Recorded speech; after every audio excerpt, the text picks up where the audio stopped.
Alhamdulillah wa salatu wa salamu ala rasulillah. Assalamu alaikum wa rahmatullahi wa barakatuh. Nous voilà durant le premier jour du mois de Ramadan.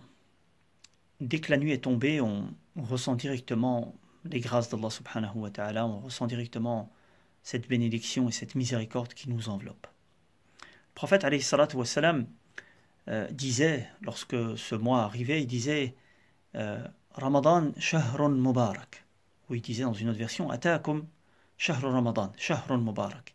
Le mois de Ramadan est arrivé, il est là. C'est un mois béni. Tufattahu fihi abwabul jannah. Les portes du paradis, elles ne sont pas ouvertes. Tufattah, elles sont grandes ouvertes.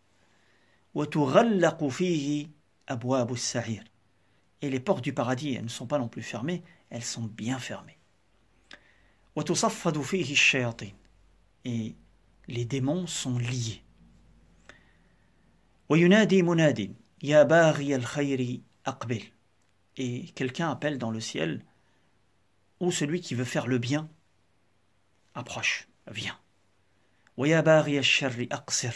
Ou celui qui veut faire le mal, arrête. Stop.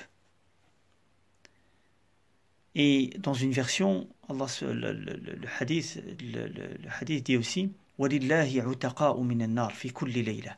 Et Allah subhanahu wa ta'ala a des affranchis de l'enfer chaque nuit. Alors le prophète alayhi salatu wa salam, dans ce hadith, il nous annonce la venue du mois de Ramadan et nous donne les grandes particularités qui sont importantes pour nous. Pourquoi ? Tout simplement pour profiter un maximum, pour saisir l'opportunité. Le prophète sallam, il n'est pas rentré dans les détails. Il nous a donné les clés de certaines informations qui concernent l'invisible, mais qu'on ressent, afin d'en profiter un maximum. Et la particularité de ce mois qui est cité dans ce hadith, c'est que, premièrement, les portes du paradis sont grandes ouvertes, et les portes de l'enfer sont bien fermées, et ash-shayatin sont liées. Ces trois informations vont tous dans le même sens. Dans le sens où les voies du bien, les portes du bien, elles sont grandes ouvertes. Elles sont faciles à saisir. Et les portes du mal, les voies du mal et les influenceurs du mal, ceux qui nous poussent à faire le mal, ont une influence limitée et restreinte. Et les portes du mal sont fermées. Il faut vraiment aller les chercher pour le faire. Résultat de ces informations importantes qu'on reçoit, Ya baghi al-khayri aqbil. Celui qui veut faire le bien, viens. Celui qui veut faire le mal, arrête, stop. Alors qu'est-ce qu'on attend pour faire le bien? Qu'est-ce qu'on attend pour se rapprocher d'Allah subhanahu wa ta'ala? On s'imagine en fait quand on regarde un musulman ou certains, lorsqu'ils parlent du mois de Ramadan, ils disent « Ouf, c'est dur, pas manger, pas boire, ne pas avoir de rapport intime entre époux, de l'aube jusqu'au coucher du soleil, et surtout maintenant en été, c'est énorme, c'est de 4h du matin jusqu'à 20h30, ou un peu plus ou un peu moins, ça dépend où on est, mais c'est dur. Mais en fait, les croyants le font avec un plaisir. Ils savourent ces moments. Ils reviennent vers la parole d'Allah subhanahu wa ta'ala et ils arrivent à réciter le Coran avec facilité. Et ils lisent énormément. Ils arrivent à prier la nuit. Ils restent debout 1h, 1h30 à prier, à réciter le Coran, à écouter quelqu'un qui récite. Et ils le font avec plaisir. Alors, celui qui ne s'est pas encore repenti,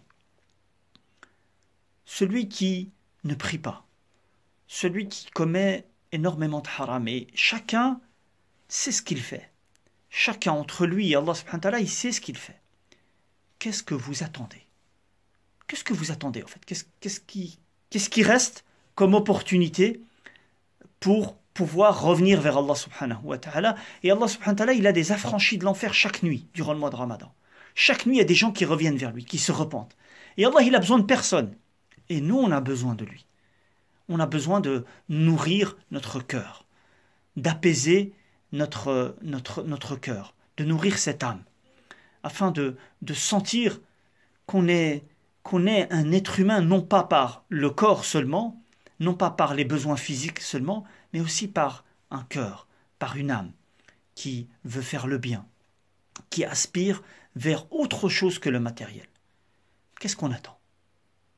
C'est comme si quelqu'un vient nous donner un cadeau d'une valeur inestimable, qui n'a pas de prix, alors qu'on en a besoin, et on tourne le dos, dit non, j'en veux pas. Ça, c'est de l'orgueil. C'est juste de l'orgueil. Mais quelqu'un qui recherche d'être guidé, qui prétend, lorsqu'on vient, on lui fait une nasiha, on lui dit fais la prière. Il y a des gens qui jeûnent et qui ne prient pas. Il y a des gens qui ne prient pas et qui ne jeûnent pas. Et puis qui se disent Ewa, faites dua avec moi. Invoque Allah pour moi, pour qu'il me guide. Inch'Allah. Si tu veux être guidé, c'est le moment. C'est le moment de revenir vers Allah subhanahu wa ta'ala. C'est le moment de revenir sincèrement. Et de se dire stop. C'est le moment de changer. Et tu vas voir les portes du bien et les facilités que tu vas avoir. On demande à Allah subhanahu wa ta'ala de nous accorder le meilleur durant ce mois. Qu'il guérisse tous les malades. Qu'il prend dans sa miséricorde tous ceux qui nous ont quittés à cause de cette maladie ou autre. Et Inch'Allah ta'ala, on se revoit bientôt. Wassalamu alaikum wa rahmatullahi wa barakatuh.